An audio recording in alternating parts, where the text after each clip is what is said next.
Οι εποχές αλλάζουν και οι άνθρωποι μαζί τους ακολουθούν. Για χρόνια, η αλληλεπίδραση ανάμεσα στους ανθρώπους ήταν το καταφύγιο στις λύπες, η φλόγα που ζέστηνε τις καρδιές στις δυσκολίες, η απάντηση στα προβλήματα.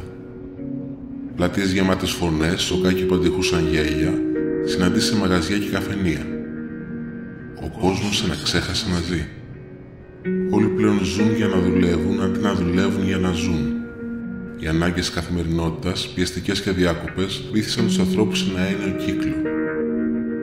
Οι απλές χαρές της ζωής ξεθόριασαν και οι καθημερινές επαφές έγιναν σκονισμένες αναμνήσεις.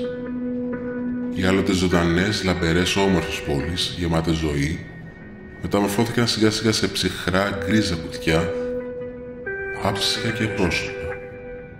Ακόμα και το απλό καλημέρα στον δρόμο έσβησε, σαν να διαλύθηκε στον άνεμο της σιωπής. Ένας κόσμος βουβός. Σιωπή και θόρυβος μαζί. Όλοι σχηθροποί από τη στιγμή που βγαίνουν από το κουτί τους μέχρι τη στιγμή που επιστρέφουν. Όλοι σιωπηλοί. Κοιτούν μέσα από το παράθυρό τους στην πόλη. Μια γκρίζα, αδιάφορη πόλη. Το σκοτάδι μοιάζει να βαραίνει. Μέρα με τη μέρα πιο σκοτεινό. Και η μοναξιά, η μελαγχολία και η σιωπή αρχίζουν να παίρνουν πια σάρκα και μορφή.